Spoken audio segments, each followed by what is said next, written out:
Inside the Birds podcast, former NFL scout and player, analyst with the Pitt Panthers. Defend your head. Check him out on Twitter at Ozzy_football. He also picked the Eagles to win the game last night. I'm curious as to why, and we'll get his take in Ozzy's observations with Billy Osborne here on the Sports Bash on 97.3 ESPN. Oz, what's up, man?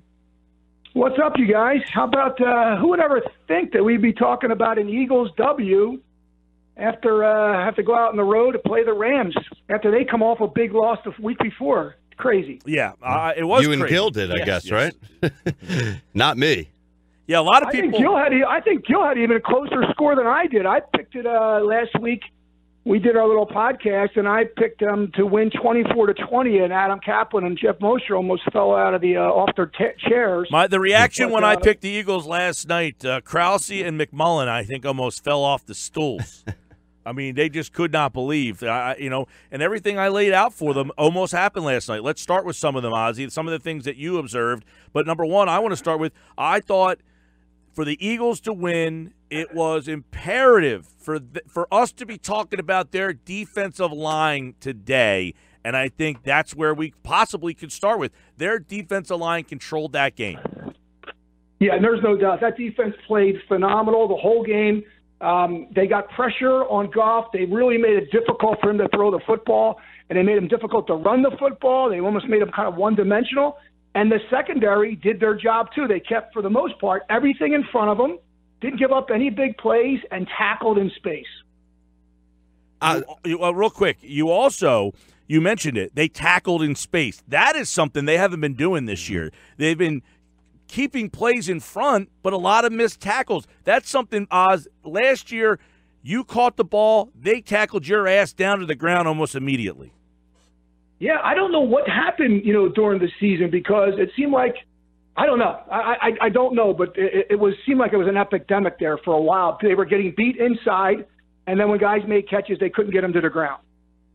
How much of what you saw last night, Ozzy, and I'm not trying to take anything away from the Eagles at all, but I just want your insight from the Rams' perspective and how much of the Eagles' success was stuff that the Rams did or didn't do last night. And Gil and I talked a lot earlier in the show about matchups, and last night, for whatever reason, surprisingly enough, it seemed like the right matchup for that defensive line, for that secondary, and even the offense all around, just to get a win in there. But what did the Rams do to really assist with the Eagles' win? I think a lot. You see some of the crazy things. I mean, did you see, I would say there was 3 or 4 things that you hardly ever see in a National Football League game. But, some of that's created by the Eagles doing the right thing. And I think it just seemed like it was karma last night. And a lot of that stuff happened the year before for the Eagles on their Super Bowl run. But when you see a punt returner catch the ball, make a move, and nobody touches him and the ball slips out, he can recover, and then you recover, that's crazy. When a quarterback gets his foot stepped on, that happens a lot. But when he goes to do his handoff, and then for some reason the ghost of Garo Upremium takes over his body, and he tries to throw the ball down the field, and he hits it off of a guy's shoulder pad. Now, keep in mind, if it went straight down, it wouldn't have happened. It wouldn't have been intercepted. But it hits the helmet, then the shoulder pad of Gurley, I believe, pops up, and then the defense for the Eagles catches it. Absolutely amazing. Now, you've been critical of Doug this year, and I've loved your insight as far as his play calling or lack thereof in certain situations.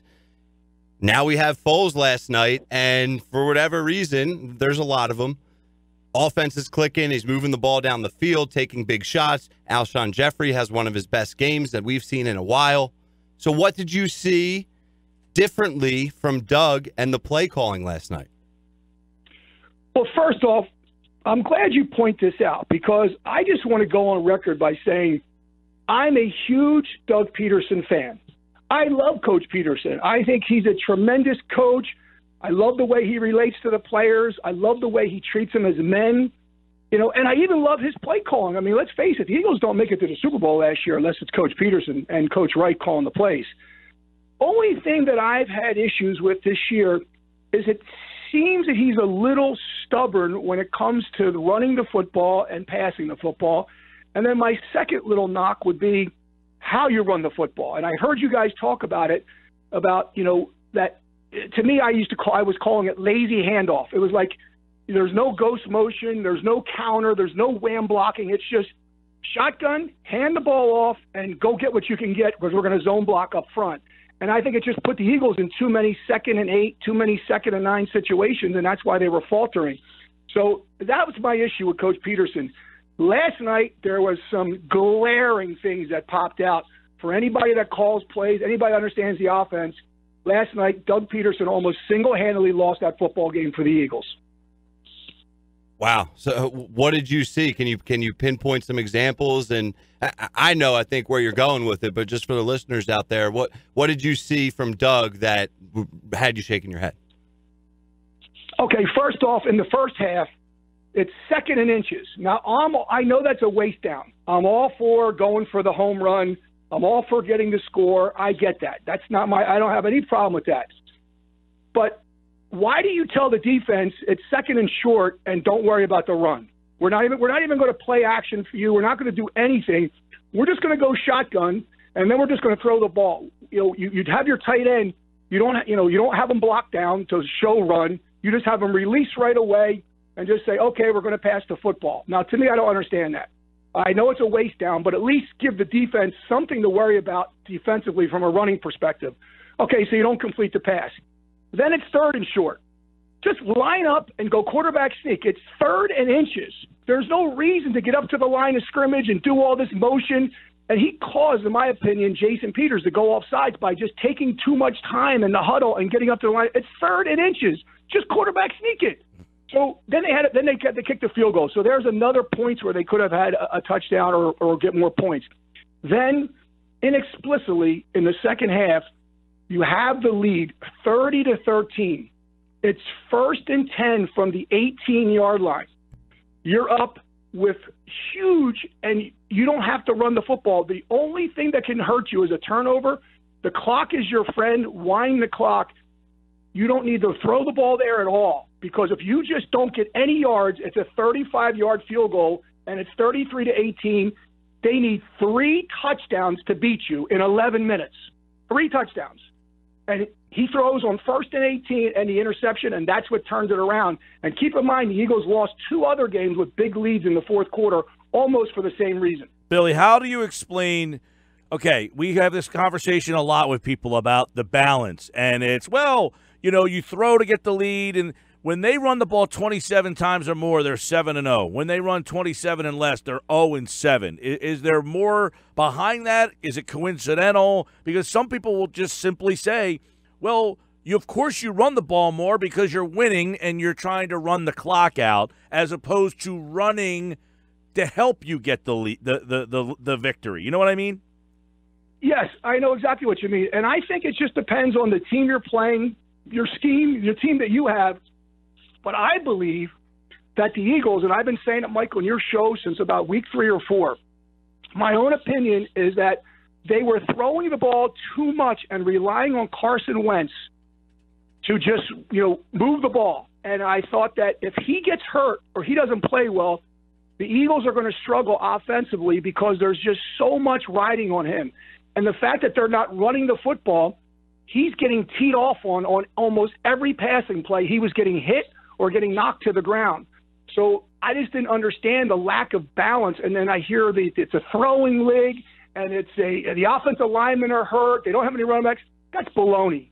That's baloney. It's just a mindset, and you have to have a plan, a strategy, and attack. And one of the things I said is if the Eagles throw the ball to over 35 times or 33 times or something with Carson Wentz not in there and Nick Foles, they're going to lose the football game. I think he threw 31 times, but they had a really nice run balance.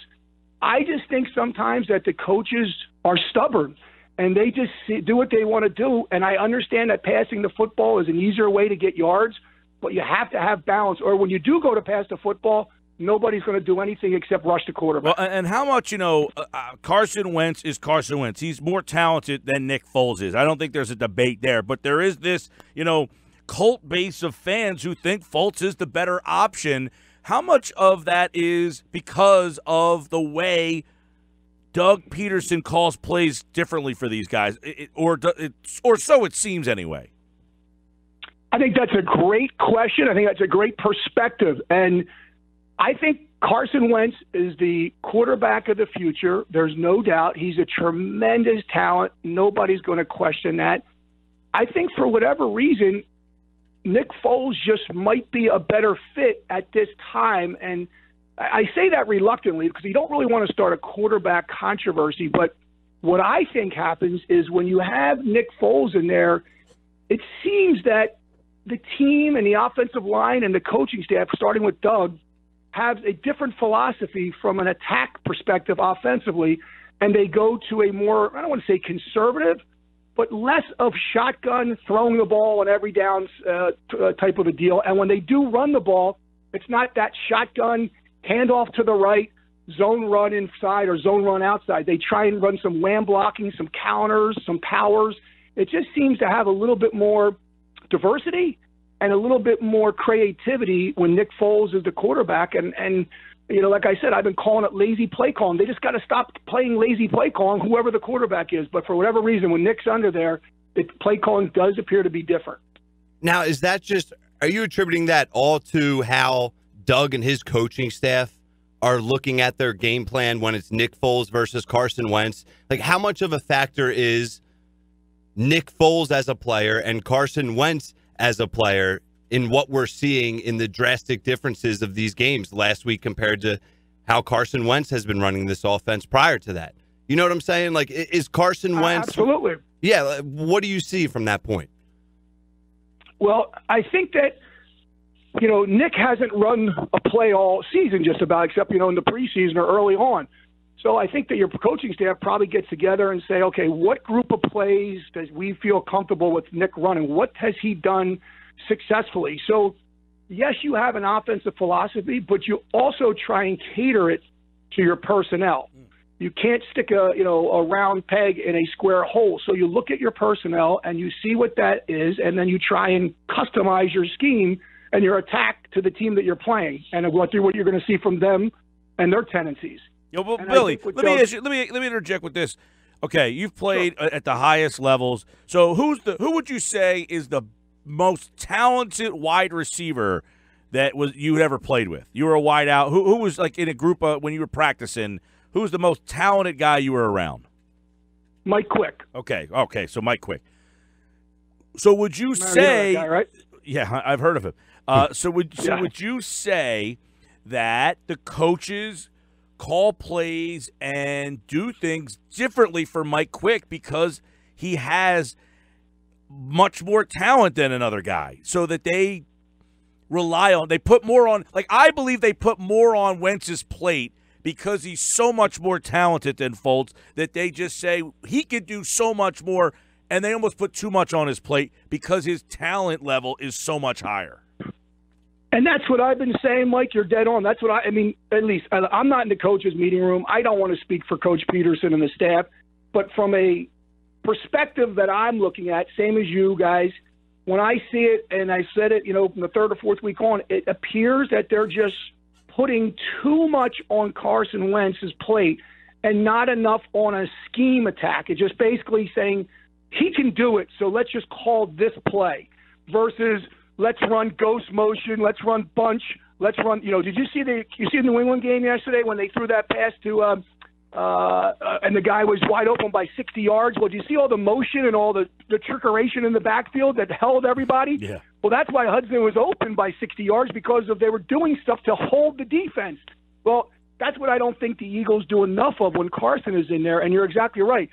Mike Quick could do certain things. I also play with a guy named Chris Carter. He was very much known for going after the fade route in the goal line, so they would do that a lot when he was in there. A guy named Ron Johnson ran what you call a post corner move better than anyone.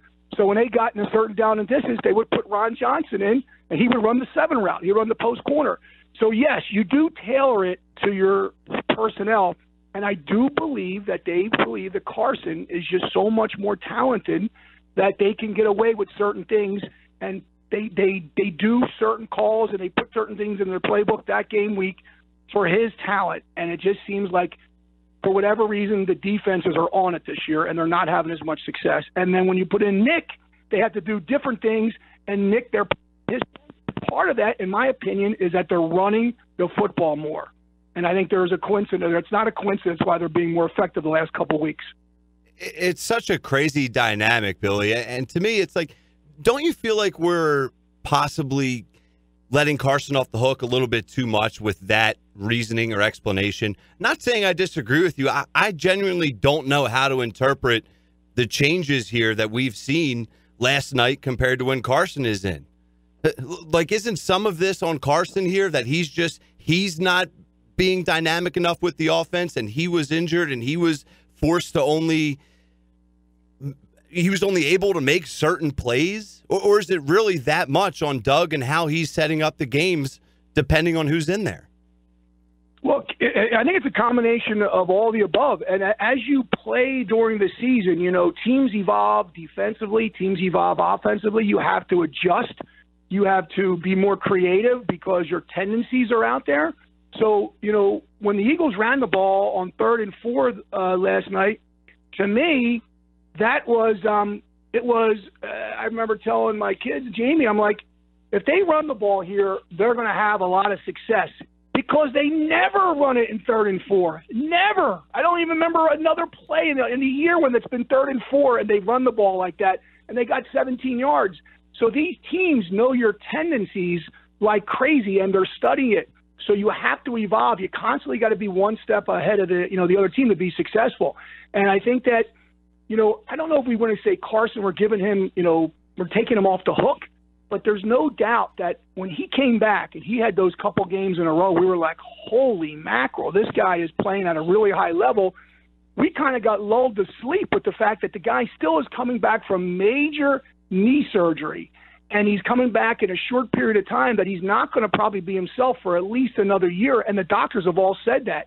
So I think that, as the time went on, he came back to earth a little bit and the defenses got a little better and we just didn't adjust that needed to. And I don't think Carson has been in his game, but I also don't think, in my opinion, the play calling has helped him. If you just look around the National Football League, teams that are in 3rd and over 5 don't complete a lot of percentages of their third downs. They're usually off the field.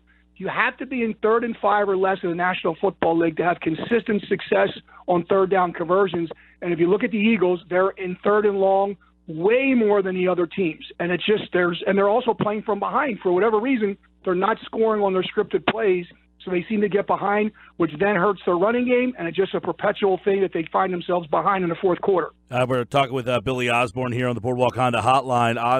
Okay, so the one difference, and Lane Johnson said, well, the ball was, he gets the ball out of his hands quicker. Is that play calling or is that just Foles, number one? And number two, last night was the first game that I can remember since, I'm going back maybe to the first game Alshon Jeffrey was back, that he was the man last night. I mean, it seems that Foles understands that Jeffrey is a 50-50 ball kind of guy and that Wentz just hasn't been able to figure that out yet. He's trying to hit Jeffrey in stride where Foles just kind of says, here, I'm going to throw it up down the field. I'm going to let you go get it. So two different dynamics, getting the ball out really quick and also understanding his personnel, which kind of took Zach Ertz out of the game last night. Yeah, and I think that you have to see, and don't forget the Rams were doing something differently too. Because the Eagles were having success running the ball, the Rams dropped another guy in the box. So that means they played a little bit more man coverage. So you saw Alshon on the outside having singled up coverage, and they were double teaming Zach a lot on the inside. So Zach was actually having the coverage roll to him. So they were doing they were pressing. So they were running those 3-step, and you're able to get the ball out because it's just you're beating the guy at the line of scrimmage. So it's basically just a 1-2-3 hit on the back as you're the quarterback, and you throw the fade route or the go route because of bump coverage. So they caught the Rams in that 2 or 3 times, and it's just a matter of the defense giving them, and it's a matter of then the quarterback seeing it. Now, if Carson's in there, do they go bump? Who knows? They may say, you know what? Carson can throw that, so we're not going to worry about it. We're not going to do that because now with Nick in there, he doesn't have a lot of reps. So let's make him throw the ball to beat us. So again, give Nick credit. give the offense credit. They took advantage of it, and Alshon came up big many times. But a lot of that was because what the Rams were playing defensively.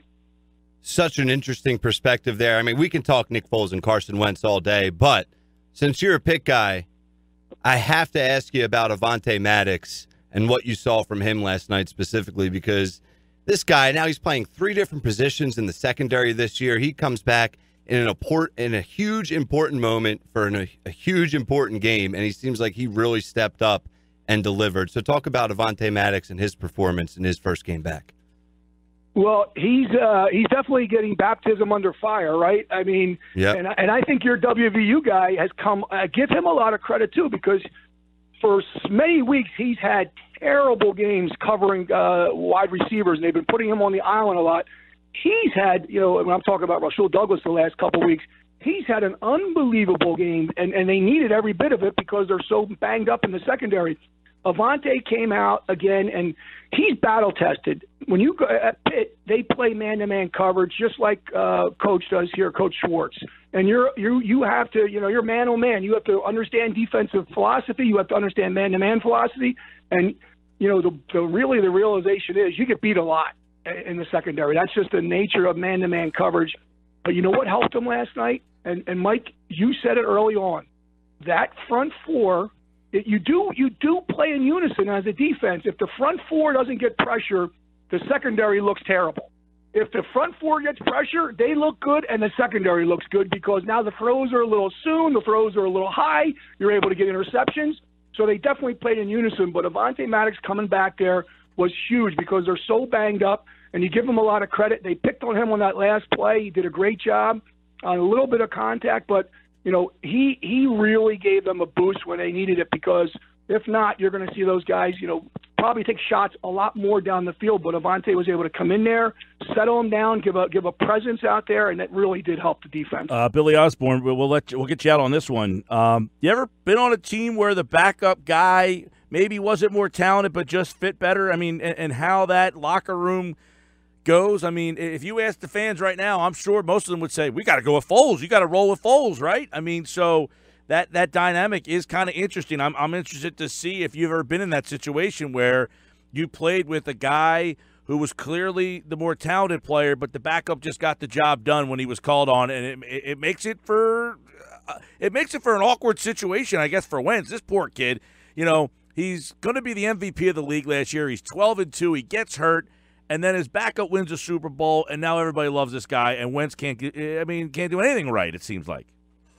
It really does seem like the guy is snake bitten. Thank goodness he's so strong in his faith, because he'll need a lot of that. I'm sure he's looking out there, he's looking up, and he's saying to, when he's praying at nighttime, is God, keep me strong, keep me focused. I want to be a good team player. And it just seems like both him and Nick have this tremendous bond and this tremendous relationship. And if you really are a team player, it doesn't matter who's a quarterback last night. When you look at what the Rams did when a punter drops the football, or when a quarterback gets his foot stepped on, and then, like I said, Garo Yepremian, comes into his body and he tries to fling the ball down the field and it hits off a helmet and the Eagles intercept it. And there was like 3 or 4 things that happened like that if Carson was a quarterback, would it have happened? Sure it would have. But, would they have finished like that? I don't know. So right now it does seem like, for whatever reason, Carson has this that's, I don't want to call it an obstacle, but it's part of his journey. And it is an interesting locker room. The good thing is with Carson is he is a great person. He's a great leader. And I think if you want to call it criticism, the only thing negative that I've heard that you could possibly hear out of this locker room is that he has thrown the ball a lot to Zach Ertz. And some people will make a big deal of that. Some people won't. But that's the only thing. Everybody loves I'll tell you what, Carson. Billy, there was a play last night. It ended up being, I think it was the pass that he threw to Alshon and Aguilar. They were both wide open. But if you saw, Ertz he was wide open underneath. And I'm like, if Wentz is playing, that ball goes to Ertz. But for some reason, Foles he's locked in on somebody different, and it benefited them last night, and it benefited them a lot when he's played.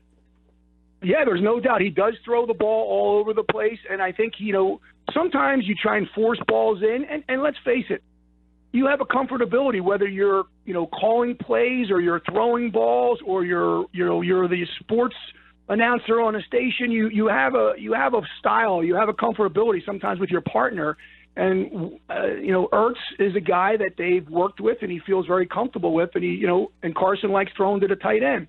So it's not that he can't throw to the outside, but just maybe right now as he evolves, it's a lot easier for a younger quarterback to throw between the hash marks than it is to throw to the outside, because you have to be a lot more anticipatory when you throw it to the outside, and it's just the windows are a lot smaller. You have to be faster, and I think that's not abnormal for a young quarterback to throw inside more than to the outside.